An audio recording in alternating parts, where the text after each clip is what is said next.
Hello दोस्तों, कैसे हैं? मैं तेज कुमार, आपका स्वागत है हमारे इस वीडियो में। आज के अपनी इस वीडियो में हम देखने वाले हैं क्लास 10th का चैप्टर फर्स्ट बायोलॉजी सब्जेक्ट। ठीक है दोस्तों, ये सबसे पहला क्वेश्चन जो है वो सबसे पहला चैप्टर है वो जैव प्रक्रम से है। तो दोस्तों इसके आंसर को यानी क्वेश्चन आंसर को हम अपने इस वीडियो में देखने वाले हैं।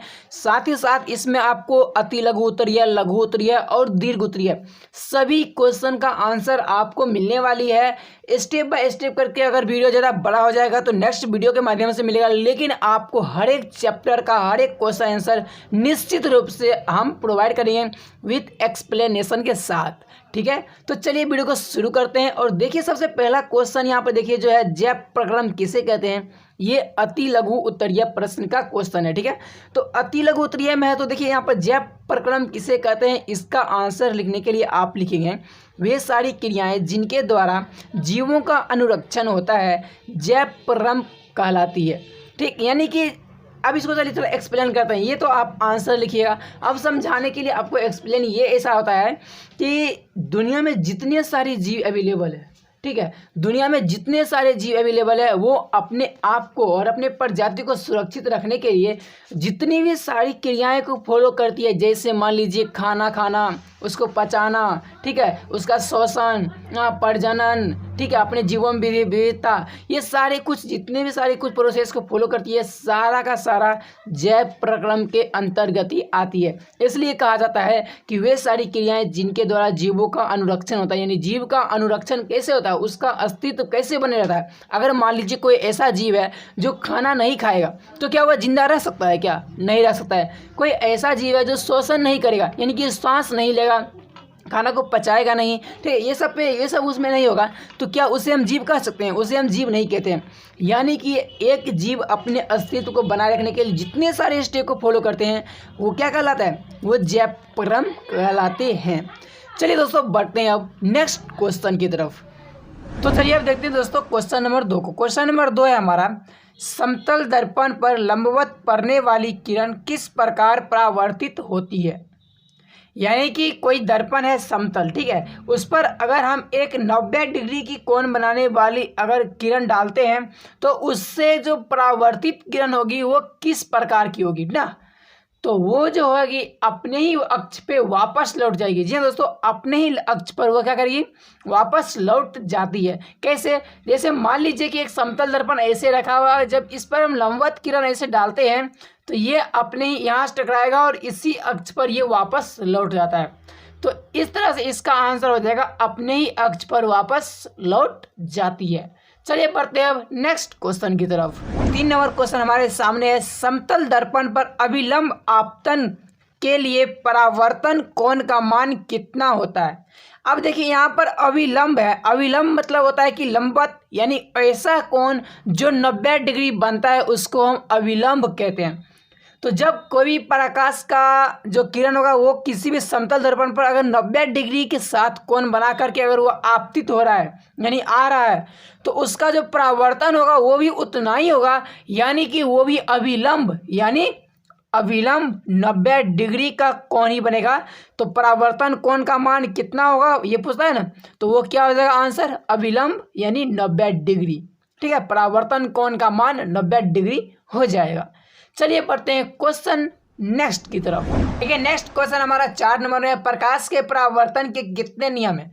तो प्रकाश के परावर्तन के 2 नियम होते हैं, जिसमें आपको यहाँ पर ये अति लघु उत्तरीय प्रश्न है इसलिए आपको इसमें एक्सप्लेन नहीं करना है, सिर्फ आपको 2 नियम है, बस इतना ही लिखना है। अब इससे मैं आपको समझा देता हूँ क्या क्या नियम होता है। एक होता है आपतित किरण, ठीक है, मतलब आपतित किरण का जो कोण बनता है वो, और परावर्तित किरण का जो कोण बनता है वो, ये दोनों समान होता है, यानी आपतन कोण बराबर परावर्तन कोण। और इसका जो दूसरा नियम है उसमें ये होता है कि आपतन मतलब आपतित किरण, परावर्तित किरण तथा आपतन बिंदु पर डाला गया अभिलंब तीनों एक ही समतल में होता है। यही दोनों नियम है, लेकिन वो आपको लिखना नहीं है। क्यों? क्योंकि ये जो है ये एक अति लघु उत्तरीय प्रश्न है, इसलिए सिर्फ आपको 2 नियम है, इतना ही लिखना है, ज्यादा नहीं लिखना है। ठीक है, चलिए बढ़ते हैं नेक्स्ट क्वेश्चन की तरफ। क्वेश्चन नंबर 5 हमारा है, समतल दर्पण में वस्तु दूरी और प्रतिबिंब दूरी में क्या संबंध है। तो वस्तु दूरी और जो प्रतिबिंब दूरी होती है ये दोनों समान होता है। ये समतल दर्पण में सिर्फ होता है, ठीक है। तो वस्तु दूरी बराबर प्रतिबिंब दूरी, बस यही संबंध होता है, ठीक है। तो समतल दर्पण में वस्तु दूरी और प्रतिबिंब दूरी में क्या संबंध है? तो वस्तु दूरी बराबर प्रतिबिंब दूरी, ठीक है। चलिए बढ़ते हैं क्वेश्चन नंबर 6 की तरफ। तो 6 नंबर क्वेश्चन है हमारा, गोलीय दर्पण कितने प्रकार के होते हैं, उनके नाम लिखें। देखिए इस क्वेश्चन में आपको दोनों चीज पूछ रहा है, यानी कि कितने प्रकार के होते हैं, ये भी प्लस में नाम लिखने के लिए बोल रहा है। तो उसका आंसर आप ऐसे लिखेंगे, गोलीय दर्पण 2 प्रकार के होते हैं। सिर्फ आपको 2 प्रकार के होते हैं ये लिखकर नहीं छोड़ना है, बल्कि इसमें आपको गोलीय दर्पण 2 प्रकार के होते हैं और इसके बाद आपको उसका नाम लिखना है, जिसमें पहला अवतल दर्पण, ठीक, और दूसरा उत्तल दर्पण। इस तरीके से आपको नाम भी लिखेंगे तो इस तरह से इसका आंसर कंप्लीट हो जाता है। चलिए अब बढ़ते हैं नेक्स्ट क्वेश्चन की तरफ। तो देखिए नेक्स्ट क्वेश्चन हमारा 7 नंबर क्वेश्चन है, जो क्वेश्चन है कि गोलीय दर्पण का मुख्य अक्ष क्या है, यानी गोलीय दर्पण जो होता है उसका मुख्य अक्ष किसे कहते हैं। तो उसका आंसर है बहुत ही सरल एंड सिंपल सा, कि गोलीय दर्पण के ध्रुव से, यानी उसका ध्रुव से वक्रता केंद्र को मिलाने वाली सरल रेखा, यानी उसका ध्रुव और वक्रता केंद्र, उसको सरल रेखा से जब मिलाया जाता है और वही रेखा उस दर्पण का मुख्य अक्ष कहलाती है। तो इस तरह से हमारा 7 नंबर का क्वेश्चन सरल एवं सज्जन तरीके से, बहुत ही सिंपल तरीके से हो गया। चलिए अब बढ़ते हैं नेक्स्ट क्वेश्चन की तरफ। नेक्स्ट क्वेश्चन नंबर 8 है, अवतल दर्पण के फोकस की परिभाषा दें, यानी कि अवतल दर्पण का फोकस क्या होता है, इसका परिभाषा देने के लिए बोल रहा है। तो इसका परिभाषा ही आपको लिखना है, जिसमें आप लिखेंगे किसी अवतल दर्पण का फोकस उसके मुख्य अक्ष पर वह बिंदु होती है। जैसे मान लीजिए कोई अवतल दर्पण है, उसके मुख्य अक्ष जो होगा, यानी ध्रुव और जो उसका वक्रता केंद्र को जो मिलाएगा वो वाला अक्ष होता है ना, मुख्य अक्ष, तो उस पर वो बिंदु होता है जहां मुख्य अक्ष के समांतर आती किरणें दर्पण से परावर्तन, यानी टकराने के बाद, परावर्तन के बाद मिलती है, यानी कि वो आपस में मिल जाएगी। और जिस बिंदु पे मिल जाएगा ना, वही बिंदु क्या होता है, अवतल दर्पण का फोकस होता है, ठीक है। ऊपर देख सकते क्वेश्चन नंबर 9 हमारा है, गोलीय दर्पण की फोकस दूरी और उसकी वक्रता त्रिज्या में क्या संबंध है। तो देखिए गोलीय दर्पण जो होता है एक गोल होता है, तो उसका केंद्र, ठीक है, और उसका जो ध्रुव होता है उसके बीच में संबंध अगर जब हम ज्ञात करते हैं तो उसके बाद ही हमें कुछ पता चलता है। लेकिन बट इसका आंसर कैसे लिखा जाएगा कि गोलीय दर्पण की फोकस दूरी और उसकी वक्रता त्रिज्या की आधी होती है, यानी कि जितना उसका फोकस दूरी होता है उसका मतलब फोकस दूरी जो है ये वक्रता त्रिज्या का आधा होता है। जैसे हम यहाँ पर एग्जांपल के रूप में समझाते हैं, लेकिन आपको आंसर सिर्फ इतना ही लिखना है, और आपको आंसर में लिखना है F बराबर R/2। ये हो गया आपका आंसर, बस इतना ही लिखना है। अब इसको समझने के लिए देखिए, इसको आप लिखना नहीं है, ठीक है, ये आपको हिंट्स की तरह है, ठीक है। देखिए जैसे मान लीजिए ये आपका गोलीय दर्पण है इस तरीके से, ठीक है। तो अब देखिए अब इसका वक्रता त्रिज्या कैसे, तो गोलीय दर्पण एक पूरे सर्किल की तरह होता है। जैसे मान लीजिए आधा ये क्या है, आधा सर्कल है, ये इसका केंद्र हो गया और ये उसका क्या हो गया, ये हो गया क्या इसका परिधि। अब इसके बीच की दूरी ये क्या होता है, ये त्रिज्या होता है, ठीक है। तो इस त्रिज्या का आधा जो होता है ना, ये आधा, यही क्या होता है, ये होता है फोकस, ठीक। तो इस तरीके से इसका आंसर यहाँ से लेकर यहाँ तक होगा कि गोलीय दर्पण की फोकस दूरी उसकी वक्रता त्रिज्या की आधी होती है। चलिए बढ़ते हैं अब नेक्स्ट क्वेश्चन की तरफ। देखिए नेक्स्ट क्वेश्चन हमारा है, एक दर्पण का नाम बताएं जो किसी वस्तु का सीधा और आवर्धित प्रतिबिंब दे सके। यानी इसका मतलब ये है कि ऐसा दर्पण होना चाहिए जो वस्तु का सीधा प्रतिबिंब बनाता हो, प्लस में उसका जो प्रतिबिंब हो वो हमेशा वस्तु से बड़ा होना चाहिए। तो देखिए इसका दरअसल यूज किया जाता है सैलून में जो दर्पण होता है लगा हुआ आईना, वो यही दर्पण होता है। ये जो लिखा हुआ है आंसर में अवतल दर्पण, यही होता है। क्यों? क्योंकि उसमें छोटे छोटे बाल काटने पड़ते हैं, तो उसको देखने के लिए वो अवतल दर्पण का यूज करता है, जिससे छोटे छोटे जो बाल होते हैं वो उसको बड़ा बड़ा दिखाई देता है, ठीक है। तो इसलिए क्या होता है, ये अवतल दर्पण एक ऐसा दर्पण है जिसमें आपको सीधा और आवर्धित प्रतिबिंब प्राप्त होता है। चलिए बढ़ते हैं नेक्स्ट क्वेश्चन की तरफ। देखिए यहाँ पे नेक्स्ट क्वेश्चन हमारा है, एक अवतल दर्पण द्वारा आभासी प्रतिबिंब बनने के लिए वस्तु का स्थान कहाँ होना चाहिए।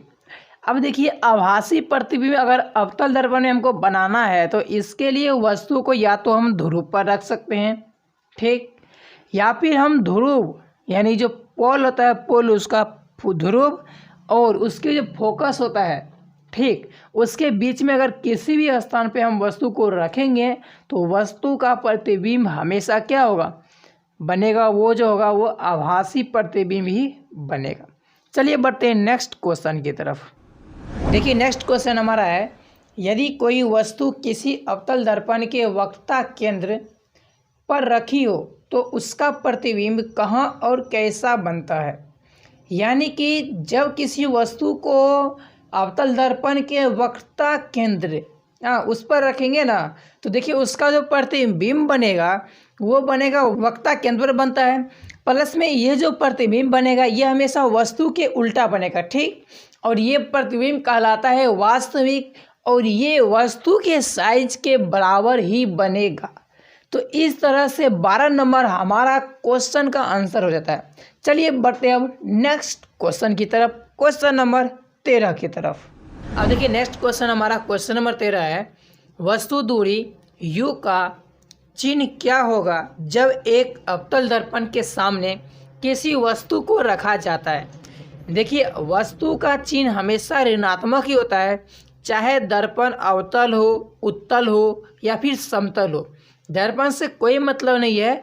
जब भी वस्तु को अगर हम चिन्ह से दर्शाते हैं तो वस्तु को हमेशा ऋणात्मक चिन्ह से ही दर्शाया जाता है, ठीक। तो क्या होगा इसका आंसर हो जाएगा ऋणात्मक।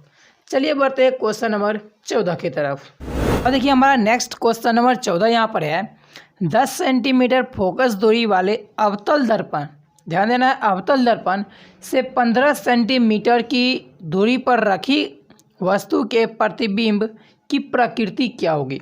अब एक चीज़ यहाँ पर देखिए, यहाँ पर जो फोकस दूरी है 10 सेंटीमीटर है, तो जब फोकस दूरी 10 सेंटीमीटर है तो इसका वक्रता त्रिज्या कहाँ पर होगा, इसका वक्रता केंद्र होगा वो जो हो जाएगा 20 सेंटीमीटर। जैसे कि मान लीजिए हम यहाँ पर एग्जाम्पल की तरह समझते हैं, थोड़ा यहाँ पर लेकर के, जैसे मान लीजिए ये अवतल दर्पण है, ठीक, और इस तरफ से इसको रजित किया हुआ है, ठीक है। यहाँ देखिए यहाँ पे क्या है 10 सेंटीमीटर पे ये क्या है इसका फोकस है, ठीक। अगर ये 10 सेंटीमीटर पे है तो इसका वक्रता जो केंद्र है वो कितना पे हो जाएगा, वो हो जाएगा 20 पर। लेकिन वस्तु जो है वस्तु रखा हुआ है कहाँ पर, वस्तु रखा हुआ है इसके बीच में, यानी 10 और 20 यानी इसके बीच में, यानी क्या वक्रता केंद्र और फोकस इसके बीच में वस्तु रखा गया है। तो ऐसे सिचुएशन में वस्तु का जो प्रतिबिंब बनता है वो वास्तविक, उल्टा और आवर्धित बनेगा। इसके लिए हम थोड़ा प्रैक्टिकल रूप से थोड़ा बुक में इसको देखकर समझते हैं। आप इस सिचुएशन में देख सकते हैं इस इमेज को दोस्तों, यहाँ पर देख सकते हो कि यहाँ पे जो ये अवतल दर्पण है इसमें वक्रता केंद्र यहाँ पर है और फोकस यहाँ पे है, इसके बीच में वस्तु को रखा गया है। तो जब इसके बीच में वस्तु को रखा गया है तो इसका जो प्रतिबिंब है एक इससे किरण निकलती है और फोकस से निकलते हुए चली आती है, और दूसरा जो आती है वो दर्पण से निकलती है और वक्रता केंद्र से आते हुए निकलती है। तो यहाँ पर देखिए अनंत पे फोकस मतलब अनंत पे क्या हो रहा है कि इमेज बन रहा है, ठीक है, यानी वक्रता केंद्र से बाहर बन रहा है। लेकिन ये वस्तु जो है यानी ये जो इमेज है, ये जो प्रतिबिंब है ये वास्तविक, उल्टा और आवर्धित है, और ये वस्तु से बड़ा भी है। आवर्धित मतलब होता है कि वस्तु से बड़ा बनेगा। तो ठीक है, आई होप कि आप समझ गए होंगे। चलिए बढ़ते हैं हम नेक्स्ट क्वेश्चन की तरफ। देखिए अब नेक्स्ट क्वेश्चन हमारा है, अवतल दर्पण से किस दूरी पर एक वस्तु को रखा जाए जिससे कि प्रतिबिंब का आकार वस्तु के आकार के बराबर हो। यानी कि प्रतिबिंब को वस्तु के आकार के बराबर बनने के लिए वस्तु को रखना कहाँ पर पड़ेगा। तो देखिए जब उसके वक्रता केंद्र पर क्या होता है कि वस्तु को रखा जाता है तो जितना बड़ा वस्तु होता है उतना बड़ा ही उसका प्रतिबिंब भी बनता है। तो दर्पण के वक्रता केंद्र पर क्या होना चाहिए, वस्तु को रखा जाना चाहिए। तो दोस्तों आज के लिए बस इतना ही रहने देते हैं, बाकी का क्वेश्चन आंसर हम नेक्स्ट वीडियो में देखेंगे। दोस्तों अगर आपको वीडियो पसंद आया हो तो वीडियो को लाइक करके, चैनल पर पहली बार आए हैं और सब्सक्राइब नहीं किए हैं तो प्लीज़ आप हमारे चैनल मासूम स्टडी के साथ जुड़ सकते हैं। इसके लिए सिंपल सा बात है, आप चैनल को सब्सक्राइब कर सकते हो और साथ ही बेल आइकन को ऑल पे क्लिक कर दोगे तो आने वाले फ्यूचर के हर एक वीडियो का नोटिफिकेशन आपको सबसे पहले आपको मिल जाएगी और आप उसमें देख सकते हो और उस एक्सरसाइज को बिना मिस किए हुए आप पढ़ सकते हो। बाकी दोस्तों अगर आप चाहते हो ऑक्सफोर्ड जूनियर इंग्लिश ग्रामर का भी क्वेश्चन आंसर देखना, उसका भी सॉल्यूशन देखना, तो उसका भी वीडियो बन चुका है जिसका प्लेलिस्ट आपको Oxford junior English grammar solution करके आपको मौसम स्टडी पर मिल जाएगा, जहां से आप देख सकते हो। बाकी दोस्तों आज के लिए बस इतना ही, मिलते हैं नेक्स्ट वीडियो में, तब तक के लिए बाय बाय।